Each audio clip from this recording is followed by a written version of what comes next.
ಅರ್ಧ ಅಡಿಕೆ ಕೊಯ್ಲು ಮುಗಿತಾ ಬಂತು. ಕೊನೆ ತೆಗೆಯೋಕೆ ಮಳೆ ಬಿಡ್ಲಿಲ್ಲ. ತೆಗೆದ ಕೊನೆನ ಸುಲಿದು ಬೇಯಿಸೋಕೆ ಜನ ಬರ್ಲಿಲ್ಲ.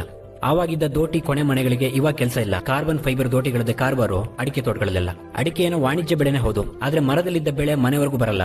ಔಷಧಿ ಸಿಂಪಡಣೆ ಮಾಡದೇ ಇದ್ರೆ ಕೊನೆಗಳಲ್ಲಿ ಅಡಿಕೆನ ಉಳಿಯಲ್ಲ. ಏನೇ ಸಮಸ್ಯೆಗಳಿರ್ಲಿ, ಈ ಅಡಿಕೆ ಕೊಯ್ಲು ಬಂದ್ರೆ ಈ ಮಲೆನಾಡಲ್ಲೆಲ್ಲ ಏನೋ ಒಂಥರ ಹೊಸ ವಾತಾವರಣ.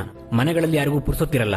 ಅಡಿಕೆನ ಸುಲಿದು ಬೇಯಿಸಿ ಹರಡಿ ಒಣಗಿಸೋಕೆ ದಿನವೇ ಸಾಕಾಗಲ್ಲ. ಮೊದಲೆಲ್ಲ ಅಡಿಕೆ ಸುಲಿತಾ ಅಂದ್ರೆ ಅದೆಷ್ಟೋ ಜನ ಮೆಟ್ಟಗತಿಯ ಮುಂದೆ ಕೂತ್ಕೊಂಡು ಎಲ್ಲ ಅಡಿಕೆ ಹಾಕೊಂಡು ಕಾಫಿಯನ್ನು ಹಿಡ್ಕೊಂಡು ಊರಿನ ಸುದ್ದಿಗಳನ್ನೆಲ್ಲ ಮಾತಾಡ್ಕೊಂಡು ಸಮಯನೂ ಕಳೀತಾ ಇತ್ತು, ಸಂಪಾದನೆನೂ ಆಗ್ತಾ ಇತ್ತು. ಆದ್ರೀಗ 10 ಜನ ಮಾಡೋ ಕೆಲಸಗಳನ್ನ ಮಿಷಿನ್ಗಳೇ ಮಾಡಿ ಮುಗಿಸತ್ತೆ. ಅದೆಷ್ಟೇ ಮಿಷಿನ್ಗಳು ಬಂದ್ರೂ ಪ್ರತಿ ಕೆಲಸದಲ್ಲೂ ಸ್ವಲ್ಪನಾದ್ರೂ ಇದ್ದೇ ಇದೆ ಜನರ ಅವಶ್ಯಕತೆ. ಕಾಲ ಕಳೆದಂತೆ ಸಾಂಪ್ರದಾಯಿಕ ಕೃಷಿ ಮಾಯವಾಗ್ತಿದೆ. ಇವತ್ತಿನ ರೈತರ ಜೀವನದಲ್ಲಿ ಮಿಷಿನ್ಗಳೇ ಮುಖ್ಯ ಪಾತ್ರ ವಹಿಸ್ತಾ ಇದೆ. ಇದಕ್ಕೆಲ್ಲ ಕಾರಣ ಈಗಿನ ವಾತಾವರಣ. ಯಾವಾಗ ಬಿಸಿಲಿರುತ್ತೆ, ಇನ್ಯಾವಾಗ ಮಳೆ ಬರುತ್ತೋ ಗೊತ್ತಾಗಲ್ಲ.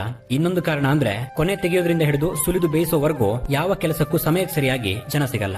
ಇದೆಲ್ಲವನ್ನ ಪಕ್ಕಕ್ಕಿಟ್ರೆ ಅದೆಷ್ಟೋ ರೈತರ ಬದುಕು ನಡೀತಾ ಇರೋದು, ಇನ್ನೆಷ್ಟೋ ಕುಟುಂಬಗಳು ಅನ್ನ ತಿಂತಿರೋದು ಈ ಅಡಿಕೆಯಿಂದಾನೆ. ಸಮಸ್ಯೆಗಳೆಷ್ಟೇ ಬಂದ್ರೂ ಮೈ ಕೊಡುವಿ ನಿಂತು ಕೃಷಿ ಕೆಲಸದಲ್ಲಿ ತೊಡಗೋನು, ನಾಡಿಗೆ ಅನ್ನ ಹಾಕೋನು ರೈತ ಒಬ್ಬನೇ. ಪ್ರತಿ ವಿಡಿಯೋಗಳನ್ನ ನಿಮ್ಮ ಮುಂದೆ ತರಬೇಕಾದ್ರೆ ತುಂಬಾನೇ ಶ್ರಮ ವಹಿಸಬೇಕಾಗತ್ತೆ. ಫಾಲೋ ಮಾಡಿ ಬೆಂಬಲಿಸಿದ್ರೆ ಇನ್ನಷ್ಟು ವಿಷಯಗಳ ಮೇಲೆ ವಿಡಿಯೋಗಳು ಬರುತ್ತೆ.